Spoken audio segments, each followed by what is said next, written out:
On today's episode of Drummers Eating Pizza, John sits down with Frank Alves to discuss his favorite local pizza restaurants, his first musical memories of his grandmother's singing, and his current bands, Knucklehead and Green Day tribute Dookie. Stay tuned until the end to see Frank playing drums in the studio. Please make sure to like, share, and subscribe. And now, Episode 2 of Drummers Eating Pizza. All right, welcome everybody to Episode 2 of Drummers Eating Pizza. We've got our special guest, Frank Alves, from Knucklehead, from Dookie. We're going to get into all that. We got some pizza from Tolly's. Yeah. In Agawam, Center of Feeding Hills. Just a quick plug to them. I don't know them. As this episode goes on and we do more stuff, I mean, I'm buying a lot of pizza, folks. If you want to donate pizza, if you work at a pizza place, I'm good with that. We've also got some beers. We've got Fresh Pick from Fort Hill Brewery. We've got Ice Cream Man from Back East. And Double Scoop from Back East. I don't know if you've had any of these before. I haven't. I'm interested to try. Which one do you want? Well, this one's closest to me, so why not? Double Scoop. Yeah, good. You got the one with like 9% alcohol. Perfect. That's going to be one of those interviews. We'll go long so you can Cheers. Be safe. Cheers.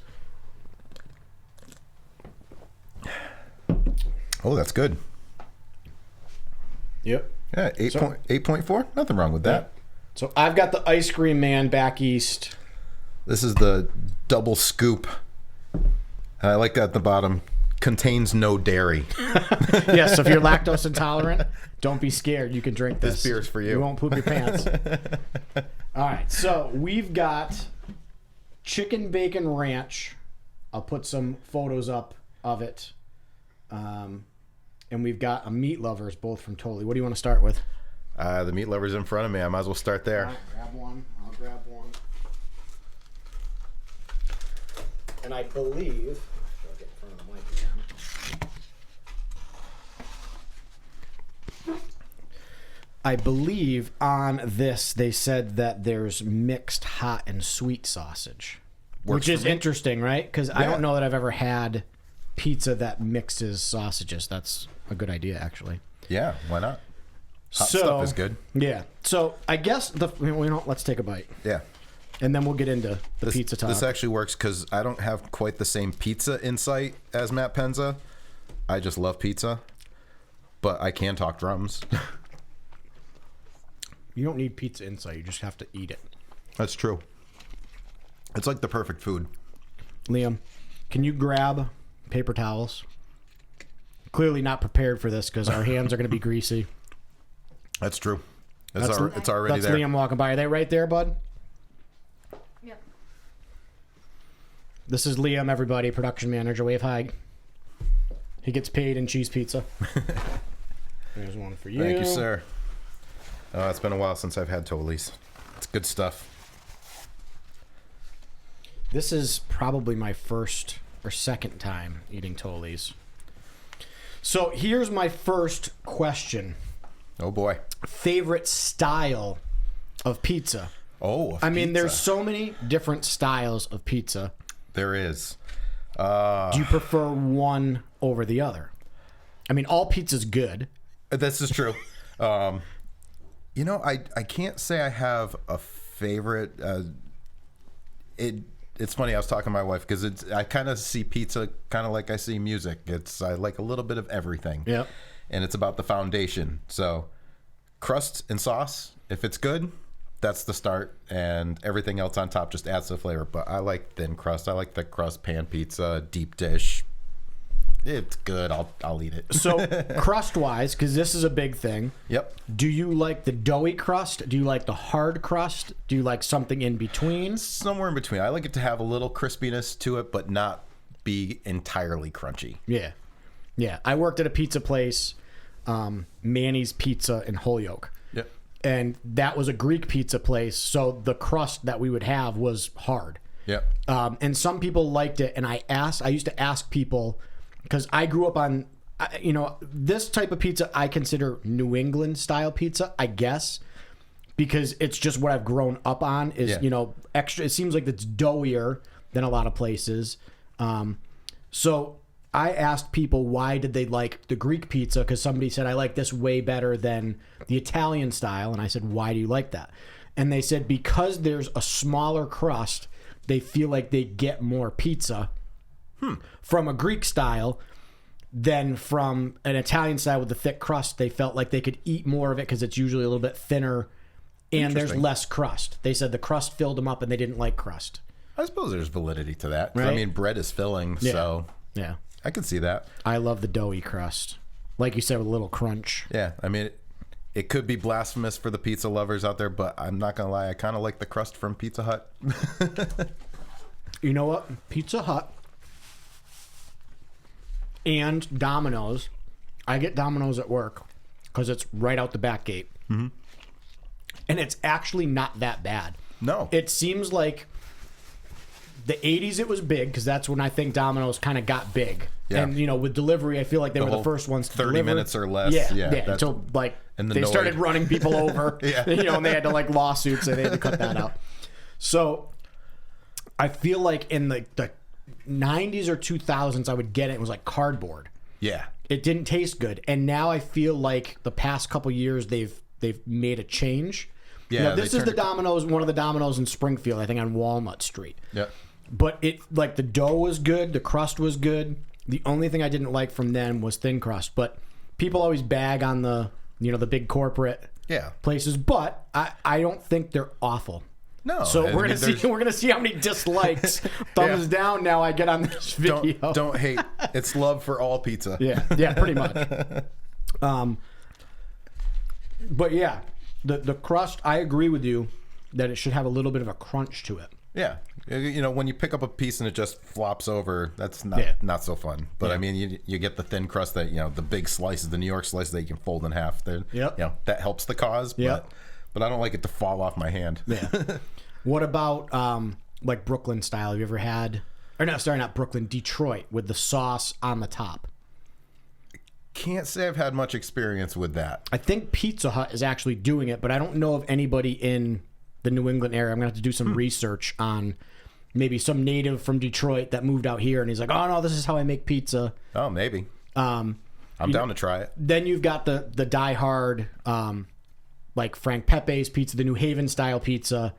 Can't go wrong. Yeah, I've had that before. I think that's delicious. Eventually, I need to find a drummer that lives in New Haven so I can take the trip down and eat that. Yep. I will say their white sauce with the clams on their pizza is actually really delicious. Oh yeah? Yep. I've never tried that. You wouldn't necessarily think so because it's clams on pizza, but it's delicious. Yep.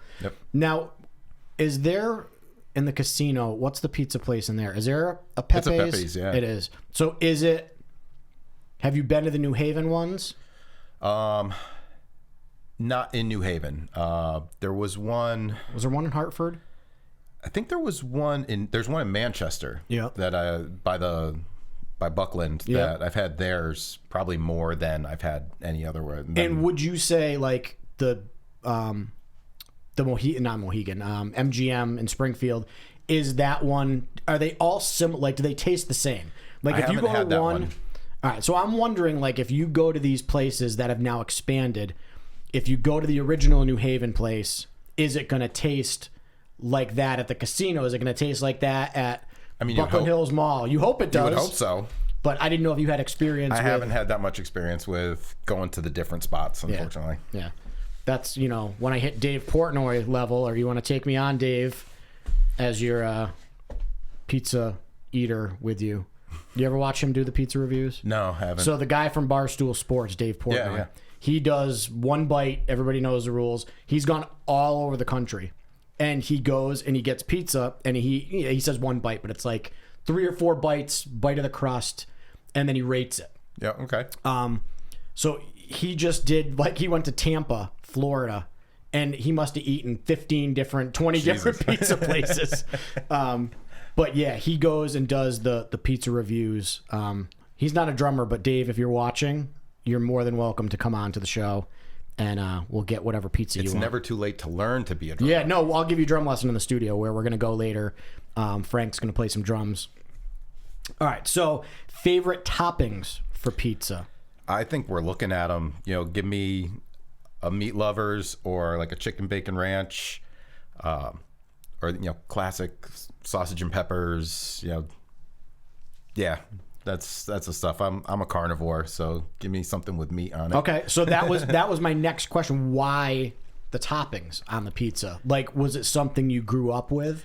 Probably because I grew up in Springfield off of White Street, and growing up we used to do, it was Olympia Pizza, and it was up by the Bing Theater. Yep. And like growing up, the family wise, it was always like Hamburg pepperoni. That was like the go-to for pizza, and it sticks with you. Yeah. And then I branched out, and chicken bacon ranch just is a great flavor combination.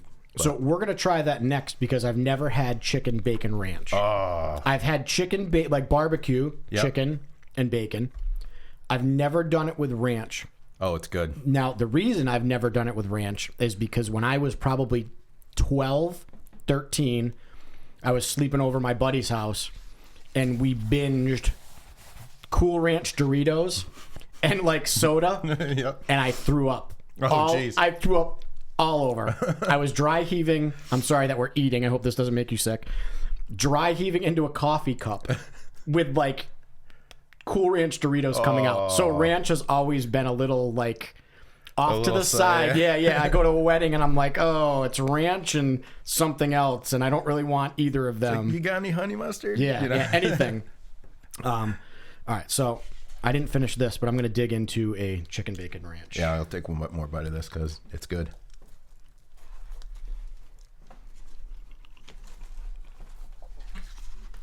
All right. This is not ripping for me. There we go.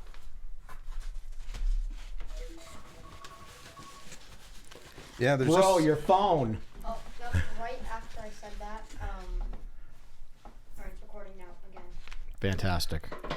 So, chicken bacon ranch. Yeah, it's a good flavor combo. Here we go. Enjoy. No, I'm just kidding.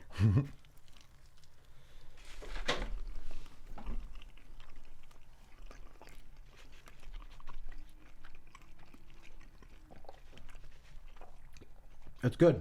It's not overly ranchy. No. It can bring you back to the ranch side. Oh, yeah. No, I'll do like ranch here and there.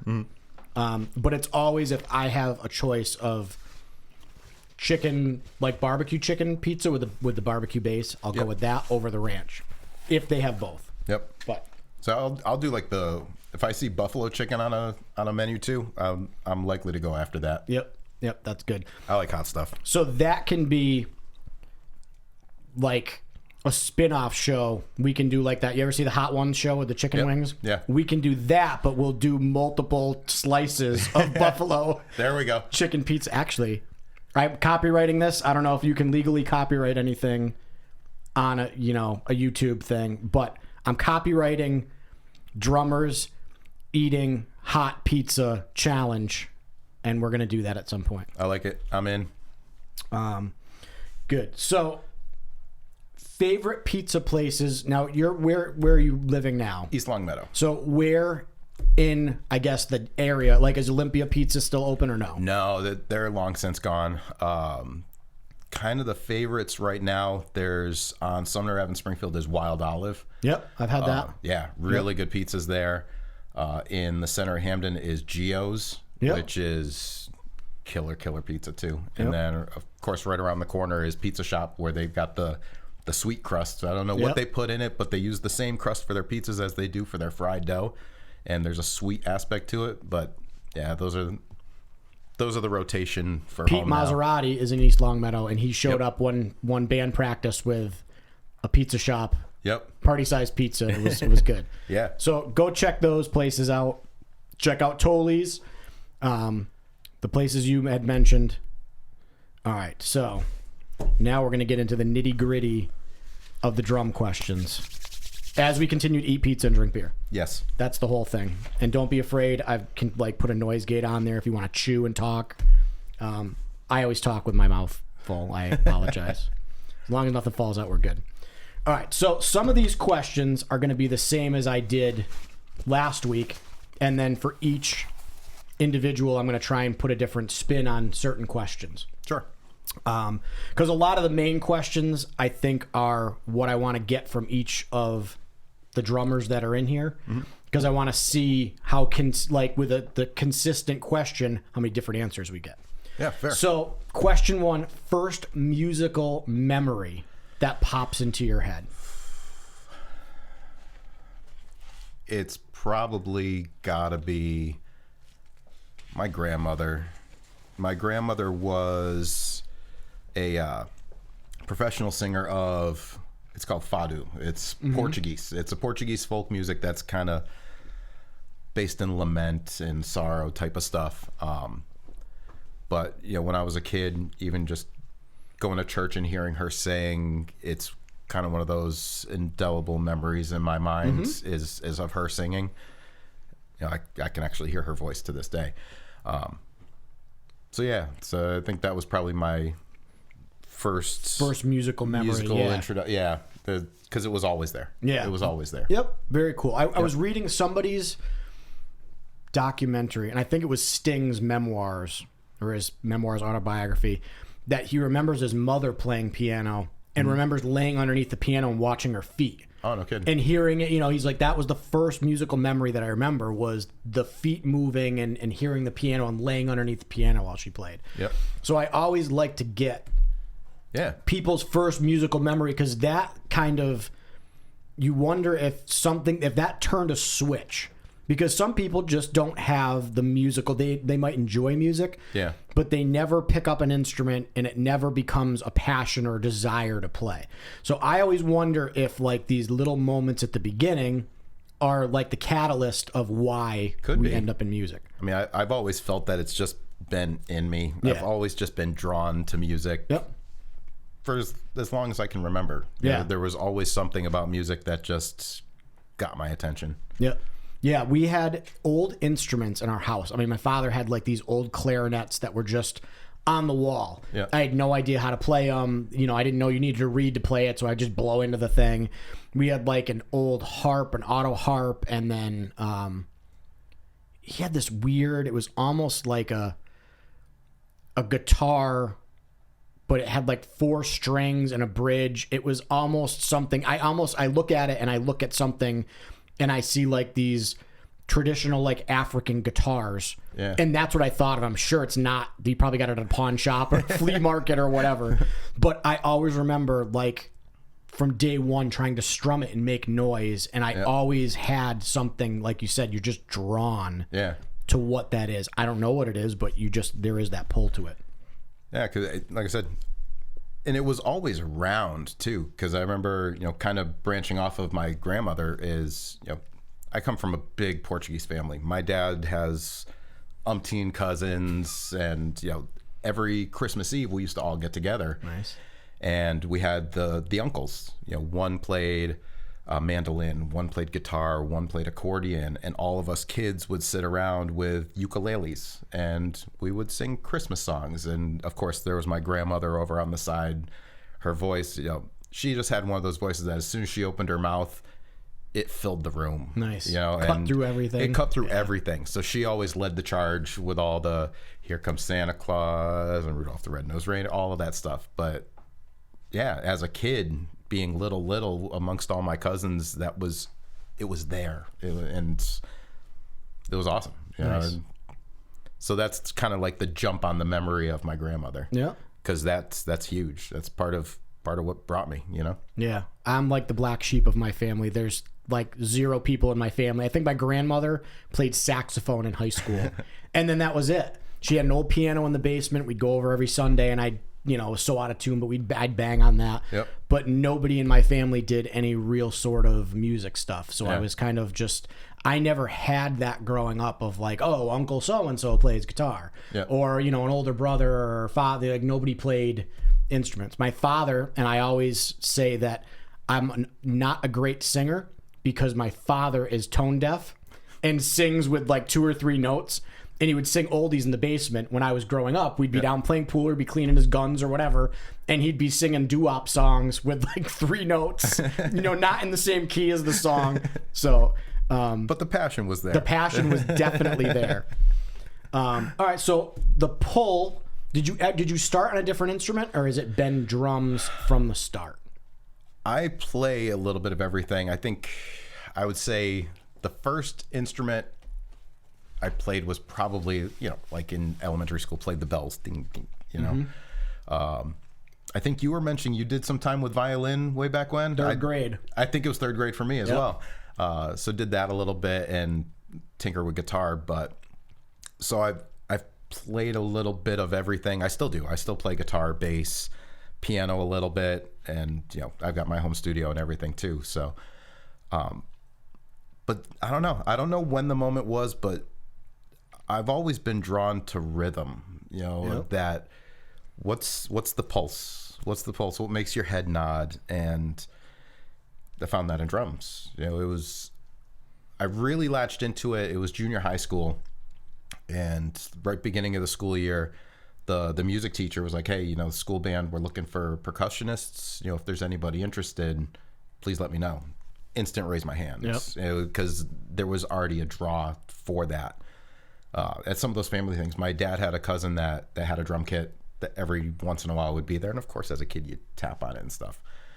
But getting that chance to dive in and play it, and it grabbed hold of me. The minute I got sticks in my hands and started hitting stuff, it was like I knew that was like was it. The main focus instrument. Yep. I love all music. I love all instruments, but that's the one that speaks to me. Yep.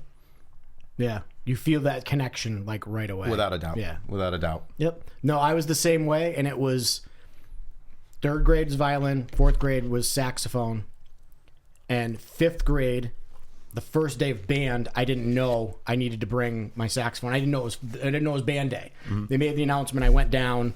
So I'm sitting there. We're all in front of the saxophone, all sat in front of the drum section, and they're playing drums. And I remember seeing Clark Siebold for the first time. And he was like, playing the drums, and he was better than all the other drummers that were there at the time.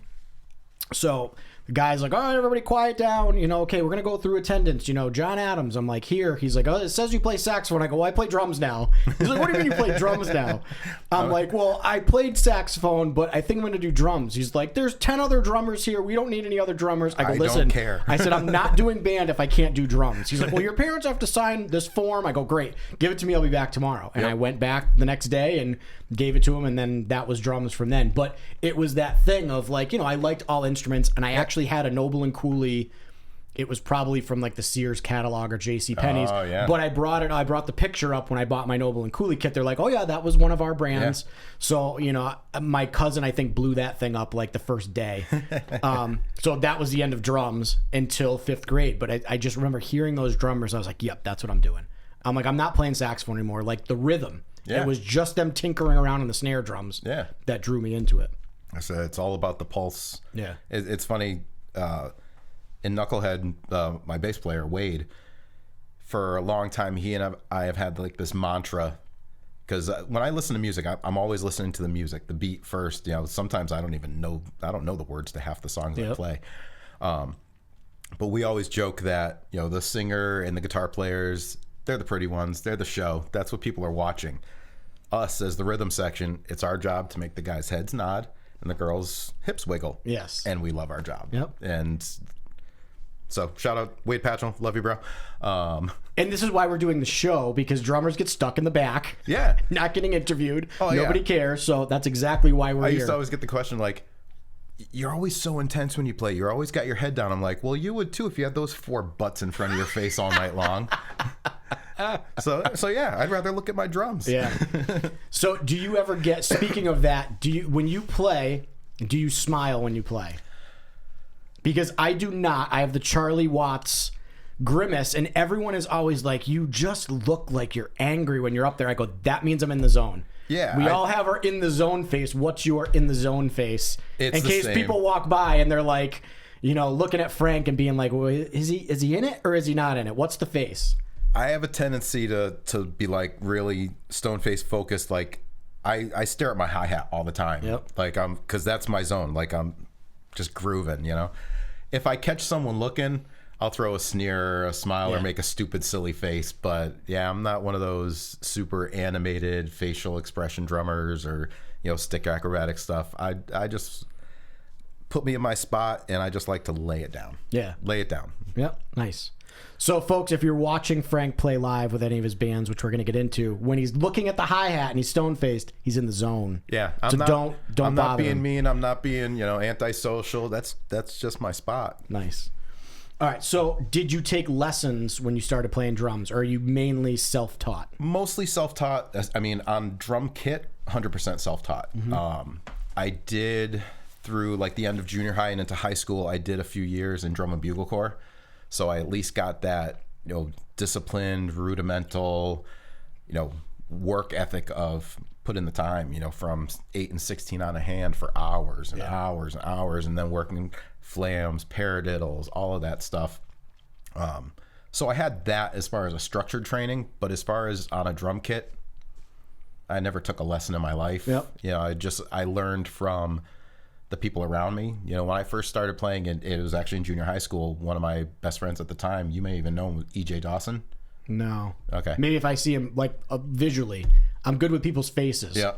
But he and I became fast friends. He was already in the school band, and he was the first person I knew that had a drum kit that I could go over his house and jam on. And like I said, we were friends for a long time. We played in bands together, and so I try and pick up from others and what I watch and what I see and when I talk to people. It was actually really good the time I spent working at Guitar Center, because I got to meet a lot of other drummers, and through that met this gentleman named Rick Smith, who ran the Connecticut Drum Show for a long time. He and I became good friends, so I used to go and help out at the drum show, kind of like a quasi-tech. So when he would bring people in, I was the guy helping him on stage, helping him get the kit put together, and kind of just absorbing, guys like Greg Bissonette, who is a riot. That dude's a trip. Oh, yeah.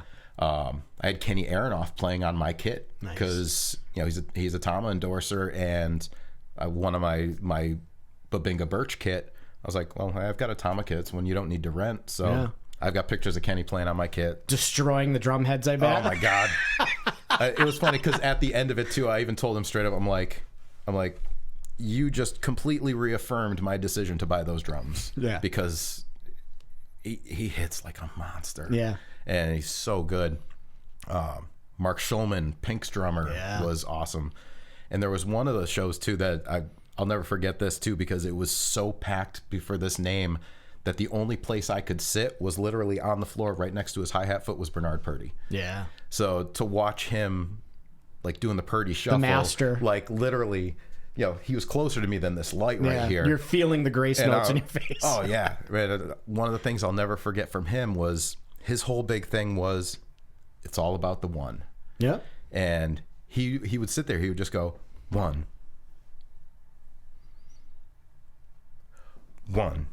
and just hit the bass drum on the one, but the whole room was still like feeling that time with him and hitting that one. Yep. So like I said, I just like to draw anything I can from anybody I see. I watch drum videos all the time. Yep.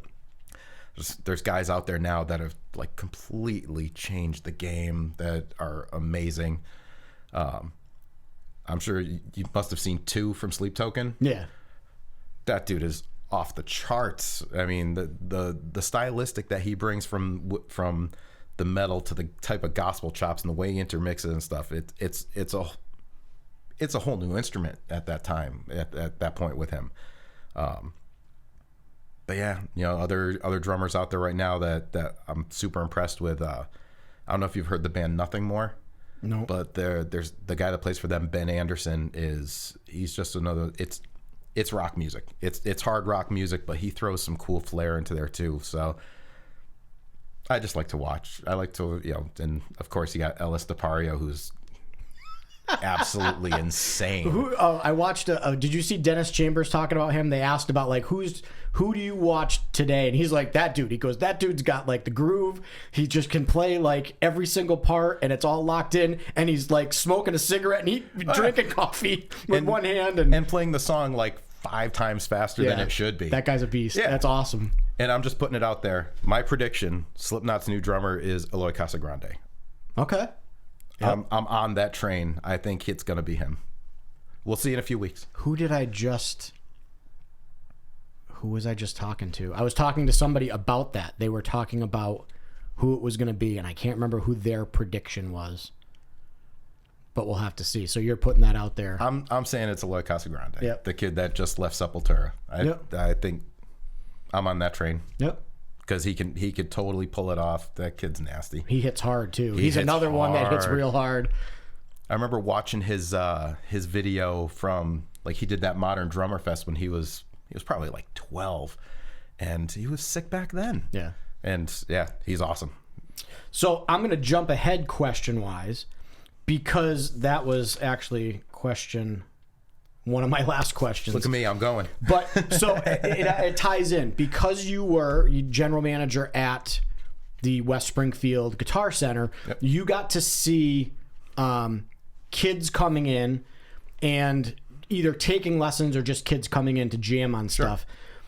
Do you think there's a drop off in the amount of kids playing today, the same as like when we were coming up, or more? Ooh. Because you were seeing, you know what I mean? You're seeing people coming in the door.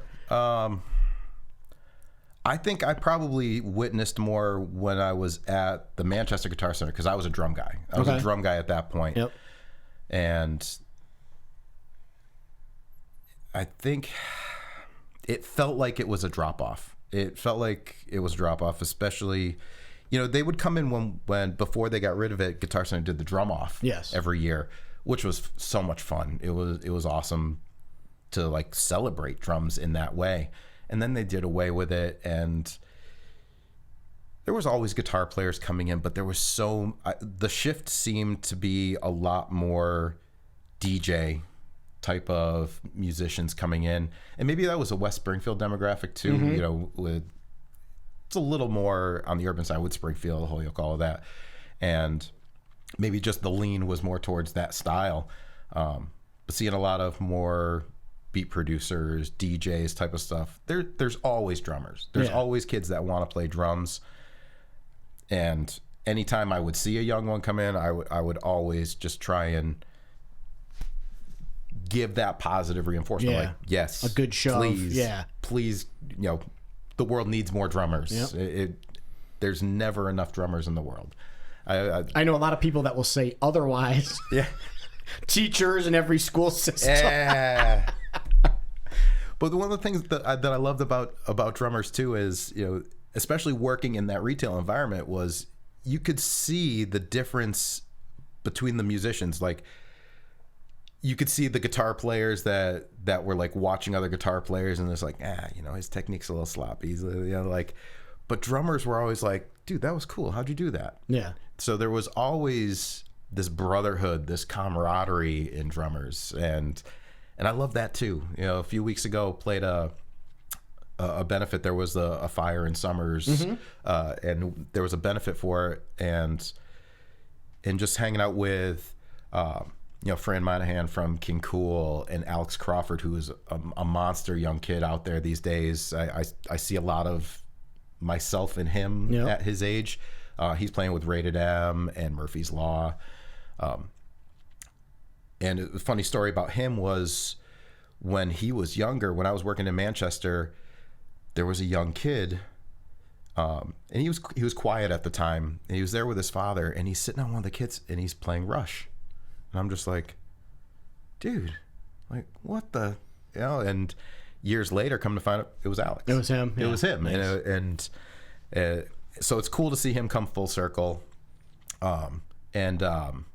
CJ, Chris Jock from Project 267. So, the four of us just kind of hanging out at the show. Just there's a good picture of the four of us together, but being able to hang and talk drums and watch each other play and support each other play.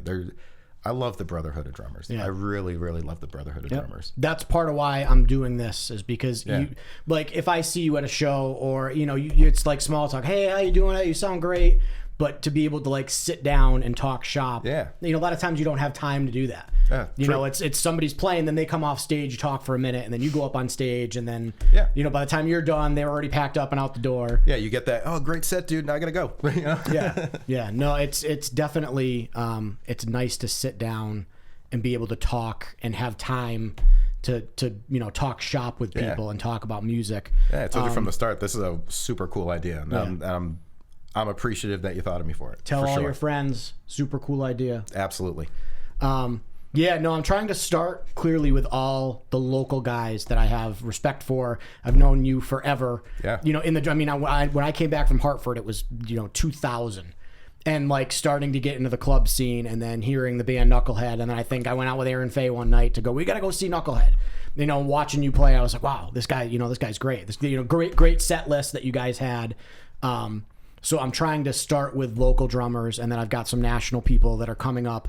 But I always want to base it around the local drummers in this area. There's a lot of us. Oh yeah. And and I think everyone deserves a little bit of the spotlight. Somebody that's coming up in the next couple weeks is Cade Parkin. Yeah. And when I saw you, he goes, "Oh, yeah, Frank was my boss at Guitar Center." Was he a teacher? Was one of the teachers? He was, when we opened up the store, hired him on as a drum instructor. Yeah, Cade's a great dude. I can't wait for that episode. That'll be really cool. That'll be fun. I think we're gonna do. He's got his own style. Yeah, which is really cool. So he wants to do that episode. Not to jump ahead, but we're gonna do like a double drumming thing, because he's doing the Allman Brothers. Oh, cool.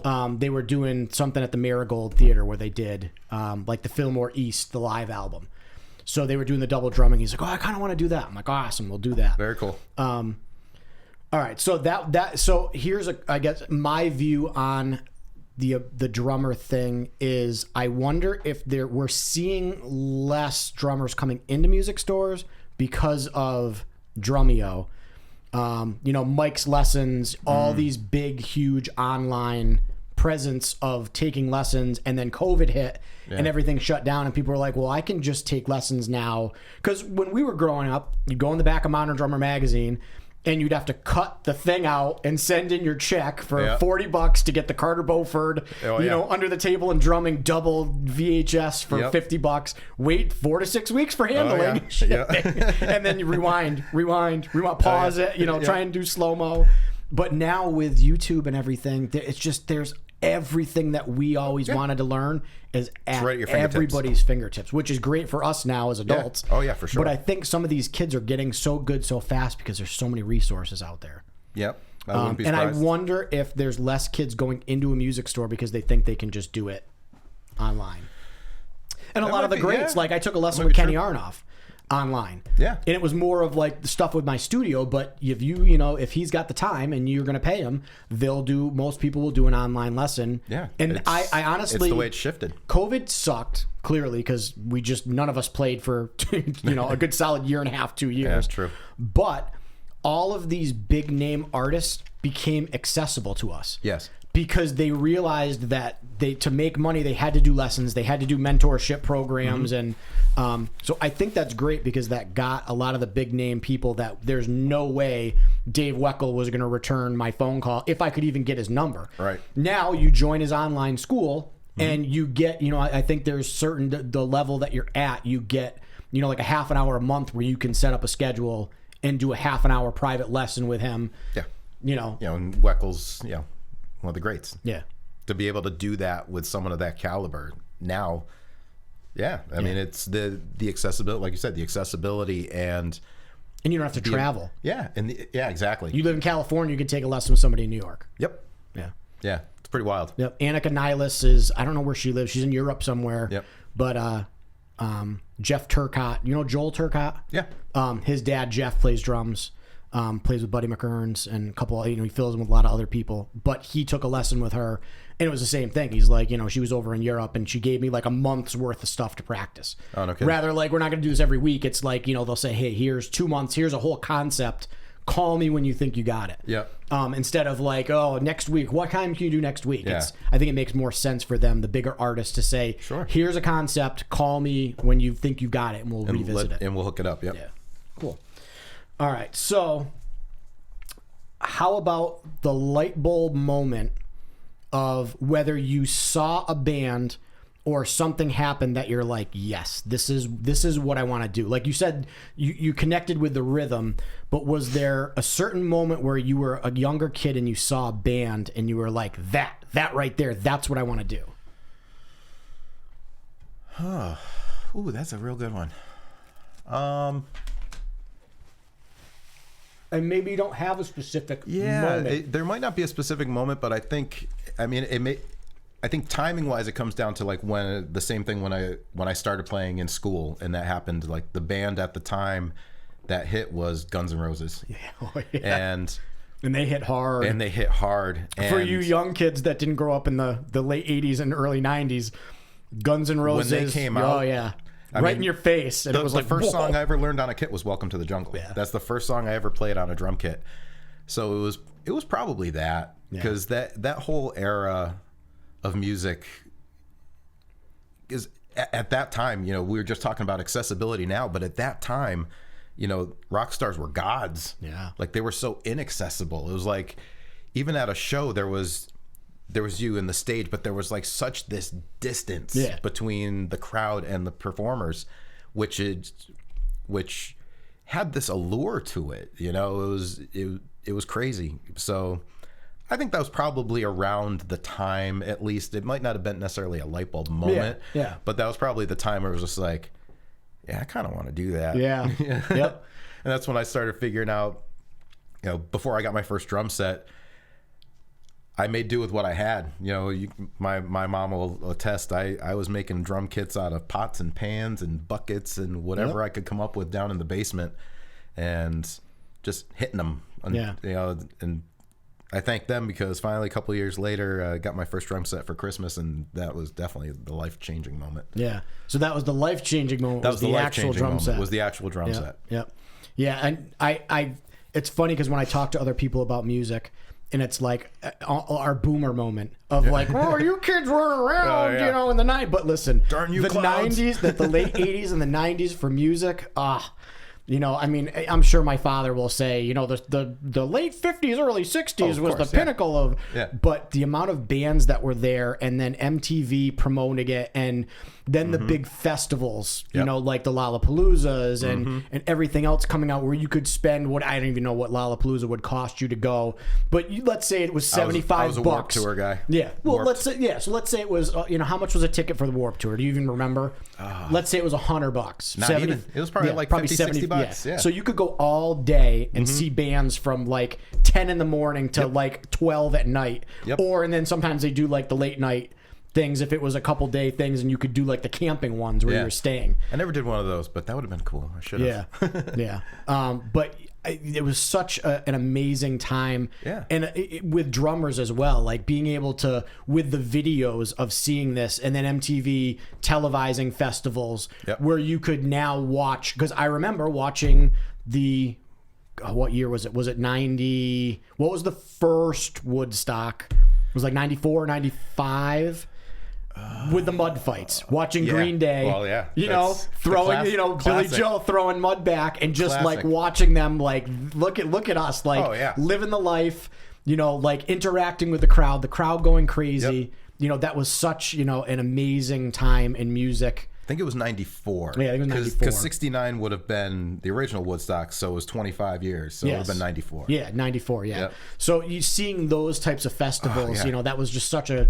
I mean, they have festivals now, but it's, you want to go to a 2 or 3 day festival, you're looking at $500. Oh, yeah. For, like the Boston Calling, there's some great bands on there, but... I look at the price of it and I'm like, I can't... It's can't crazy shell now. it out. Yeah. But... That's the whole infrastructure of music has changed, where people aren't buying music anymore. So instead of a big slice of pizza, a couple pizzas that people can take their bites out of, there's one medium-sized pizza, And your record company wants that bite. Yep. Your tour manager wants that bite. Your booking agent wants it, and then the artists get it. It's there's just not as much money out there, They're so the gonna ticket sliver prices with have to go up. with one topping. Yeah, right. All right, so this is one of my favorite questions. Best musical, and you might have a couple, experiences where, like, if you got struck by lightning, right after that you could die a happy man, where the stars aligned, you were, whether it was you were on stage or you were at a concert, and it was just like, man, it does not get any freaking better than this right now at this time. This is like the best moment of my life. All right. Or at least musical. I mean, Yeah. best moment of your life might be different, but So I actually thought about this one because I know you asked Penza. Gig wise, there's two that come to mind. One of them, again, kind of going back to my family heritage, in New Bedford every year, there's a 4-day festival. It's called the Feast of the Blessed Sacrament. It's just a big Portuguese feast. It's food, I mean, all kinds of food, live music, all that stuff. And the Saturday night, Dookie got to headline. Nice. And so here I was, family, friends all around, and I remember running up on that stage and standing on my drum throne, put the arms out, and there was this sea of people. yes. Conservatively, it was probably 5,000 to 6,000, maybe more at that point. And it was just like, whoa. Yeah. To see that many people, and then as we were playing and just watching them bounce up and down and sing along, it's like, granted, I wasn't playing my own music, I was playing someone else's music, but still had that something that was just like, wow, this is awesome. Similarly, not quite as big, but the first time Dookie went down we were in St. Thomas, and we played this club called Hull Bay, and we were down there. A radio station from the islands brought us down and promoted and whatnot. And I don't know if you're familiar with the song "King for a Day." Yes. So at the end of it, they go into shout, and in true Green Day fashion, we do the whole little bit softer now, a little bit softer now, and the whole crowd, and the place was full. The whole crowd was pretty much on the ground. Floor. And then when it just built back up and just went insane, I mean, that place lit up. And I mean, we still talk about it. This was, probably almost 20 years ago, and we still talk about that show. What's funny about that show too is, come to find out, I don't know 100%, but we'll take credit for it, that there was something in the newspaper the following day that they wanted to institute a noise ordinance. Because I mean, it was loud and it was raucous, and St. Thomas, if you did put a noise ordinance in place because of us, you're welcome. Perfect. Next time if I go to St. Thomas, I'm going to have to ask, like, an officer, hey, is there a noise ordinance down here? When did that get implemented? No, that's awesome to have those moments of just like, oh man, this is perfect. It doesn't get any better than this. Yep. So that's like one of my questions that's always going to stay on the list of the Zen moment of like just everything hitting perfect. Where it's and then you put it all out there, and then you get off stage and you're wiped out, but you like the high is so visceral. You're just like, that was awesome. Yep. Yeah, it's great. Yep. Yeah, when I was down in Miami, the day before I got remarried, I was playing with Jordan Oakes, and we did the Country Bay Music Festival. Nice. And it was like, he's like, oh, it's down in Miami, and I'm like, dude, I'm getting married the next day. And Kim is like, this is a huge festival. Like, there's huge country headliners. You can't not do it. I'm like, dude, I can do it. Book the flight before she says no. Yeah. But yeah, that adrenaline of like playing on a big stage, and I just remember doing sound check and hitting the kick drum. I'm like, oh yeah, this is gonna be good. Yep. There's nobody here, and I can already like just feel the energy from it. The sound company all day. I only got to see 4 or 5 acts before I had to fly back here. But the sound was whatever sound company, Country Bay Music Festival. I know you're doing it again this year, hire that company, because the sound was awesome from a musician standpoint. Everything was crystal clear. Nice. Oh yeah, it was awesome. Makes a difference. Yeah, but that high, coming off the stage, there's nothing like that adrenaline rush. I guess maybe like winning the Super Bowl or making Yeah. the last shot. That's Yeah. the type. So if you're not a musician, That's you've the played comparison. sports and you've won a championship, or you've sunk the last shot, or you hit a long putt, to beat your buddy in golf, and you're just like, this is the best moment ever. That's what it's like to be a musician and walk off stage after a gig like that. Yep, for sure. All right, so I'm not going to put this in because we talked about it earlier. Aaron Fay wanted to know about the trip to Nantucket, and Frank has told me that he doesn't remember much of it, and that you probably haven't drank that much in a weekend of gigs. Which is probably why I don't remember much of it. Yeah, I remember taking the ferry over and being like, oh, yeah, this is going to be good, and taking the ferry back and being like, whoa, I don't feel good. This I don't boat's feel rocking. good. I will say Nantucket knows how to party. Oh, yeah. The chicken box in Nantucket. They know how to party. Like any gig during the summer, it's always packed. was And the insane. club is always packed. Great sound there. The people are right on top of you. Yep. I mean, I suppose I can thank you because I was filling in for you Yes. and you weren't available that You're weekend. welcome. So Yeah. I got to experience that. The band house. Yeah, oh, yeah. That's And stumbling the distance. best. Yeah. It's they've made some renovations, I heard. Because Oh, really? yeah. They probably had to. Yeah. I think legally. I think if they're watching this, it's pretty much guaranteed I'll never go back. But, all right. So, best concert that you've been to, or because you talked about going to the drum show, like Bernard Purdy. Mm-hmm. Best concert or artist that you watched and they just blew your face off. Not something on TV, something that you witnessed and was like, whoa, that's... Or, we'll put this one out there, band as well. Like, what band... And I guess you don't even have to see them live. Like, what band... Because I'll put mine out there, was watching... And I remember sitting in my parents' house, and it was whatever day they dropped Smells Like Teen Spirit. Oh, yeah. And I was remember life-changing. watching the video, and you're hearing the buzz about it, and they're like, oh, here's the premiere from, Nirvana from Seattle. And I remember watching the 3.5-minute video, and I didn't even know what to think. I was like, I don't know what... They're in a gym, and there's a janitor, and there's people jumping on the bleachers. And that just, like, it completely changed anything, I guess, musically that I had heard from a band, where I didn't even know if I liked it, because I was so like, that's not like anything I've really heard before. I think I had the same experience with that, because when Nirvana and grunge came out, changed my world completely. Because before that, I was into Guns N' Roses, Poison, Rat, the hair metal stuff. And when grunge came out, I latched on full force. And like I said, changed my world. Nirvana, Pearl Jam, And that was a completely different Soundgarden, Alice in energy. Chains. Oh, it was totally You know what I mean? different Those energy. other that let's call them the hair bands. You know, like, I don't even consider Guns N' Roses a hair band.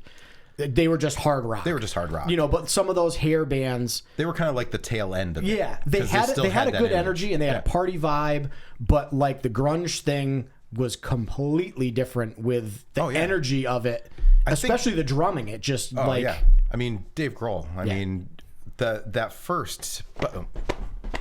I mean, it changed everything. Yeah. Changed everything, and I think that was probably the point where the change in what we're going back to what we were saying about accessibility, that changed it too, because that style seemed to become more, the artist became more accessible. I mean, there was still that separation, but I think that was the change in direction. That's where the wind shifted and stuff started to be feeling where it wasn't so distant, because they weren't all glammed up. They weren't teased hair and spandex pants. They were wearing ripped jeans and flannels, and they seemed like people. They kind of seemed like us. They seemed like us. And so I dove headfirst into that scene, and I think that's probably what led me into punk rock stuff too. With Green Day. I mean, similarly to Smells Like Teen Spirit, I remember watching MTV and seeing Longview drop for the first time and being like, what is this? Yeah. And then they followed it up with Basket Case. I'm like, Oh yeah. Yeah. You know, so then I, start digging into other stuff, Bad Religion, No Effects, stuff like that. And I watched a video of you. I was searching the archives, and you guys played Bob. oh yeah. And there's a video. I don't know. I think I found it on maybe Yeah. your Facebook page. Man, I love that song. Oh, that was so much fun to No play. Effects is such a fun band. Oh, they really are. Because they don't take themselves serious. Not at There's all. one of those bands that Not at all. they just make fun of themselves and each other. And they're so fast Yeah. and so tight and just like, yeah. They did something recently. I don't know if it was after COVID. Did you see it? It was like a pool party. Yeah. They just- Oh, it was awesome. That was fantastic. That was such and a the cool guys show. from Avenged Sevenfold were hanging out in Fat Mike's backyard. That was great. Yeah. But yeah, I mean, So what about Yeah. recently? Has there been a band or an artist, like let's say a guitar player that you were watching, going, man, that dude or that lady, think I don't want to say it's- dude, whoever that person is. I think saying again is the two from Sleep Token. Yeah. I mean, and I did get to see them live. A couple of years ago, my wife and I went to see them. They played with Nothing More, that band I was talking about as well. And in this moment, we saw them in Boston. And this is when they were just getting ready to break, because now Sleep Token's massive. Yeah. And it was right before that. And watching that dude play live was just like, whoa. Like, the skills on that dude is, yeah, it's mind-boggling. Just like, that doesn't seem humanly possible, but he's making it look easy, you know? Yeah. So yeah, that Sleep Token is one. I'm also a huge fan of Ghost. They're kind of a polarizing band out there, but there's something about going to that show and the entertainment level and the vibe of those shows it takes you to another place. Yep. It brings you to this weird quasi-satanic, whatever their shtick is. But there's something about the vibe of it. You're not in this world for those 2 hours, Nice. So it's really kind of cool. And then the one band of all time that I'm a Neil Peart disciple, Rush is the pinnacle for me. Absolutely the pinnacle. So it's like you talk about those moments too. Was one of my favorite concert moments ever. And it's bittersweet was their final tour. Yep. Seeing them in Boston, because it was amazing to see them again. I'd seen them like 8 or 9 times, but to see them that one last time was fantastic, because the way they did the show was like chronologically in reverse. They started the show with the newest material and went backwards, all the way backwards. nice. So the stage followed suit. The stage started from like their Clockwork Angels type of look, the steampunky type of stuff, and then when they finished their encore, it was literally the 3 of them on stage, the drum kit, a guitar amp, a bass amp, And an owl. and an owl, and a disco ball sitting above their head, and it was like they were in a gymnasium. Yep. So it was one of the best shows ever, but it was kind of melancholy too, because as my favorite band of all time, it was like, I'm never going to see these 3 dudes play on stage together again. Yeah. But it was amazing. It was Yeah. amazing to see all of that, Yep. My first real concert was Rush in Worcester. Nice. It had to have been the Counterparts tour. I don't think was my first one. I don't think it was Roll the Bones. So it would have been. Candlebox I Open? was yes. Yep. Yeah. It was Were you there for that Counterparts. one? I was in Hartford for that one. Okay, I did see Candlebox, and I Yep. heard the songs Yep. on MTV, and I went with Brian Cleland, who I mentioned from the last one. I think, Brian, I'm going to just put you in every one of these, just somewhere randomly. But I went to his house, we drove out there, and we got there early because we wanted to see Candlebox, and like they played good. Yeah. And it was like... Yeah. Maybe a golf clap. Yeah, and I was like, oh man, that's what it's like to be an opening band. Yeah. But I mean, were you going to tell Rush, no, we're not going to go open Yeah. up for you? You know what I mean? Like, but that's the price of being the opening band, is people might really dig you, and otherwise nobody cares, and you hope you can get 1 or 2 people Yeah. that are like, these guys are great, I'm going to go buy their album. And there's nothing like a Rush crowd. Yeah. I mean, you see it in every documentary. When he gets to that Phil and Tom Sawyer, you look around the room and every whole crowd. person in the room. Yeah, that's what they Yeah. said is Neil is probably the only drummer that you can go to a concert and there's more people air drumming than air guitaring, or Yeah, probably. it's just everybody knows, you know, lick for lick. You know those licks. Yep. And he would nail them every time. Every time. Every time. Yep. That was that hit me hard when he died. And then the other one that hit me real hard was Scott Weiland. And it was because of growing up with STP.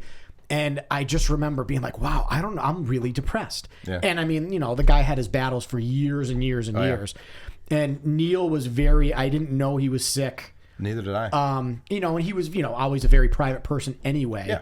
But then, you know, like reading the book and, reading, you know, his daughter dies in the car accident, and then his wife dies of cancer. And, you know, within a year. Disappears on the motorcycle. And the guys in Rush are like, you know, Getty and Alex are like, I don't know. No one's heard from him. We don't know where he is. And then they'd get a postcard. And I say it all the time, too. It's like, you think about it, he did, what, like 55,000 miles in a year on a motorcycle in a helmet? Yeah. That's a lot of headspace time. Yeah. Like, holy cow. Yeah. That's like the long distance runners. Like I used to do long distance runs, and I'd be out there, you know, some races, you know, 8 or 9 hours. Yeah. And it's like, if you're not running with someone, that's a lot of time in your head to try and work out the world's problems. But that's a lot of time on a motorcycle to, and you know, rest in peace, Neil, because absolutely. I cried that day. Yeah. Legit. There's very few drummers that have had the amount of people go through them. You know what I mean? Like, I tell my drum students when they're like, well, like, who should I listen to? And I said, you have to go through a Neil phase. You have to go through Rush, whether you like Rush or not, because a lot of people can't stand Geddy Lee's voice, and other people love it. That's what makes Geddy Geddy. Absolutely. You know, Bob Dylan. You know, more than probably half the people that listen to Bob Dylan think he's the worst singer they've ever heard. But the other people are disciples, and they can't think of a better, you know, voice to tell those songs. So, you know, you got to go through that Neil phase, and you have to go through your Lars phase. Yep. The early Lars phase. The early Lars phase. Lars, if you want to be on the show, I'll gladly welcome you into the show. But there's a lot of things. I'm not going to go there because that's going to blow up the comment page more than anything else. The first couple albums with Lars, I mean, you if you wanted to play rock metal drums, you should listen to those albums and learn it note for note, because he was great. Yeah. You know, and those songs were great. You know, I give him a lot of respect for that. And but with Neil, I don't know that there's any other, well, let's say John Bonham. He's on par with Neil as drummers who have like really dug in and gone through months of just listening to John Bonham. Yeah. Months of just listening to Rush. But I can't think of another drummer. Is there anybody that you can think of besides those two that have been dissected? No. To that level? No. I mean, you always see all these greatest drummer polls and stuff like that. It's always those two at the top. Yeah. Always. Yeah. And it's a hands down, it's unequivocal. I mean, yeah, you'll see other names get floated in here and there. I mean, Buddy Rich, of course. I mean, but when it comes to rock drumming, it doesn't get any better than those two. It just doesn't. What would have been cool is to have Led Zeppelin and Rush like tour together, like back in their primes. Oh my God. You know what I mean? Like, let's say mid 70s. That would have been one of those moments. You go to that show and you're like, all right, Lightning, go ahead. Take me. Right? Yep. Yeah. All right. So we covered that. So how about we do the bands that you're currently in? You're in Knucklehead. Yep. You're doing Dookie. I don't know if you're doing some other projects. Tell us about at least those two projects and anything else that you're doing. I mean, Knucklehead, I've been, I joined those guys back in *98. How long is Knucklehead? It's got to be Knucklehead 30 started years? as a band in '95. Okay. So next year will be 30 years. Yeah. And it's kind of funny how I got into that one too, is literally I was sitting at lunch one day from work reading the Valley Advocate and saw an ad for, I wonder if I can remember, it was like established hard rock cover band Knucklehead looking for a hard-hitting drummer or whatever, and called up the number, went and auditioned over at what we used to affectionately know as the Shack, which was this, I mean, it really was. It was a little shack in the woods in Granby, Connecticut, where Louie lived. Nice. And yeah, went and jammed with those guys, did the audition. Wade called me like a week later, something like, yeah, come over to my place. We're gonna get some pizza and beers and just, do the whole, let's see how he hangs type of thing. And got a call for a couple of gigs. Oh, you're gonna play this show with us. And then I get a call like, oh, let's do this one too. And I'll do this one. And it's like, 26 years later, I don't think I've ever officially been told I'm in the band. Yeah. Still on a trial basis. Yeah. I mean, it's funny. We still joke about that today. I'm like, you guys never even told me, Yeah. But, and we broke up for a little while, but then we got back together 2011 or so. Yeah, just still doing our thing. We've gone through a couple of lineup changes. Right now it's myself, Wade on bass. We got Rob Sarno and Matt Bashand on guitars, and Kenny Keene singing, of course. Yep. But yeah, still going, doing our brand of hard rock into the metal stuff, and 90s to 2000s type of stuff. Godsmack live. We're even playing a Ghost tune. Some Alice in Chains. I mean, it's just what's fun for us, and we've been doing it for a long time. It's like that's the only reason you could do it for a long time. Yeah, It's got to be fun. You got to pick it tunes is. that you guys like to do. And it's second hat playing with those guys, even when we don't have a gig for a little while, and just there's something about the five of us getting on stage together where it's like I don't even have to look at Wade anymore. Like there's still times all these years later where feeling saucy, gonna change up a fill, and he's right there with me without even thinking about it. There's still those moments. Nice. Dookie is my Green Day tribute that we originally did this back when Knucklehead was not together. Louie and I had this side project. It was our originals that we were writing at the time, and we're like, well, let's do this tribute thing as a way to try and fund the originals. And then the tribute thing kind of took off, and we traveled all over, up and down the East Coast. I remember doing 2 weekends in a row where we'd go to North Carolina. So it's like jump in the car, drive 14 hours, drive 14 hours back, go to work Monday through Thursday, drive 14 hours, 14 hours back. But we were able to do that and have a lot of fun. I mean, to the point where I'd say probably one of the coolest experiences I've ever had was when the game Rock Band Green Day came out. We did the motion capture for that game. Oh, really? Yeah. So we got the call. They reached out to us and flew us out to Industrial Light and Magic in San Francisco. We were on the same sound stage where they did Pirates of the Caribbean and they did Gollum. We're in these spandex suits with these reflective silver balls all over. Not a pretty picture. But the funny side to that is, real quickly, we're doing a tour of the place, and it's like nobody bats an eyelid. Here's these three dudes walking around in spandex and silver balls, and people are just doing a business like it's nothing. It's like, it's just another day here. But yeah, so we got to create the stick figures for that game. You watch any of the stuff you can go on YouTube and watch the video captures, and yeah, that was us. So that's a memory I'll never forget. Yeah. So that was kind of cool.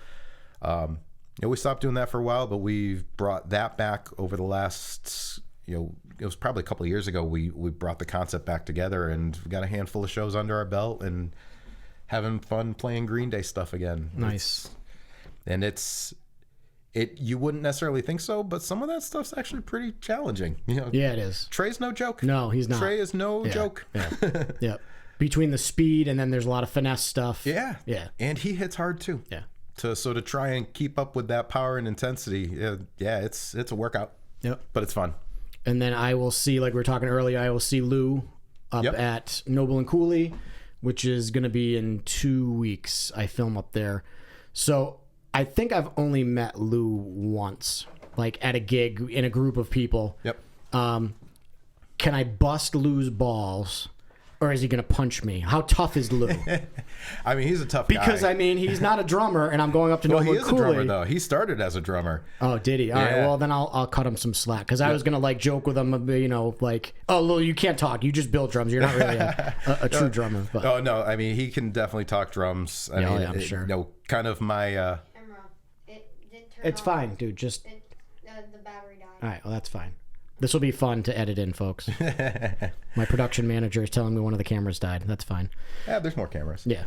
All right, so yeah, we're going to... so here's a question about... we got that stuff. So I always had a question with different tribute things, or like somebody doing a Zeppelin tribute.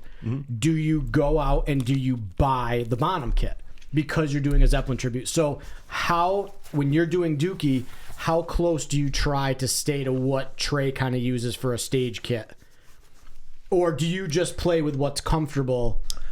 It's a little bit of both. My approach to a tribute band, because I do both. I do a cover band and I do a tribute band. The difference for me as a cover band is you're playing the songs. You're you, but playing the songs. In a tribute, there's this level of putting on an act of a persona as well. Yes. So I do try and be a little more animated. Like you talked about making drum faces. When I'm playing in Dookie, I'm laughing, I'm making stupid faces, I'm trying to look at the crowd and stuff, because I'm trying to kind of channel that Trey Cool a little bit more. Gear wise, I mean, I don't have the same brand. I mean, he's floated around brands. I think he actually just went back to somebody. I think he's on Ludwig now. He just came. Yeah. But for that gig, I'm playing a full Noble and Cooley kit. Yep. My snare drum that Louis built for me back in 04, 05 was based on his Dookie snare drum. It's a 7x14 solid maple, the classic, with die cast hoops on it. That's my number one drum. I've played pretty much every show since I've got that drum. It's been there. It's traveled with me. It's tattooed on my arm. But that kit, it's not necessarily the same sizes, but it's pretty close. I think at the time we built that kit, or Louis built that kit, Trey was playing 14, 16, 18. Yep. For some whatever idiosyncrasy, I couldn't see myself playing a 14 rack, so I built a 13. Yeah. It's close enough. So yeah, it's a 22-inch kick, 13, 16, 18, and a silver sparkle. And that's the same kit I've used back then. I know Trey's now he's added a floor tom to the left side. But some similar setup, two crashes up front, ride, another one off to the side. So it's not exactly the same, but it's close. Nice. Plus, I mean, for that style and to kind of keep the mechanics of what he's doing, it's kind of got to be set up similar to be able to play similarly. The licks, for sure, yeah. So I didn't know, if that was the approach that you took of trying to, because I guess that makes sense if you're going to try and play certain licks. Yeah. You want to have the same sort of setup. I not trying to get the exact sizes and everything, but close. yeah. It gets the point across. That makes total sense. Absolutely. Yep. All right. So the last question I have, which I did with Matt, it's going to be the ending one. The words of wisdom, whether it's something musical like practice your paradiddles, kids, or like a life thing that you've learned going through because you gotta be about my age, right? Like 47, 48? Yeah, I'm 48. So what in your 48 years have you, again, it could be musical, it could be just something that somebody gave you words of wisdom that you're like, that makes sense? I think for me, it's the kind of the way I move through life is like, I'm just doing me. You do you. Whatever your views, whatever type of person you want to be that. I'm not here to judge anybody else. I'm not looking for anybody to judge me. The way I move through life, just be who you are. Don't fake it. There's no point in it, because faking it it's only detrimental to you as a person. Just be who you are. Right. Be true to yourself. Yeah. I tried being Brad Pitt. Didn't work. Still trying, but you have to eat good. You can't eat pizza all the time. No. You got to work out and stuff. No, I get that physique. No. It's too hard to do that. All right, folks. So this is going to be the end of the interview portion of episode 2 with Frank Alves, and we are going to go into the studio. Frank's going to play some drums, and that's it. Please like, share, subscribe. Frank, thank you so much for coming in. Thank you so much. This was fun. Yeah. Definitely, for sure. Again, when I was thinking of drummers, you were in the top 5 of local drummers that I wanted to come in and do this. So I appreciate you coming in, spending your Saturday afternoon. For sure. drinking beer and eating pizza. I mean, Yes. you know, I was like probably pulling teeth to you know have you come and drink pizza and eat beer, talk my drums. arm. Yeah, that's awful. I don't know. I'm gonna need like $100, kid. All right, so we'll see you after this break, and we're gonna play some drums in the studio. Thanks for tuning in. We'll see you next time. Have a good day, everybody. Thanks.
That's it. Episode 2 of Drummers Eating Pizza. Thanks for tuning in. If you liked it, please like, share, subscribe.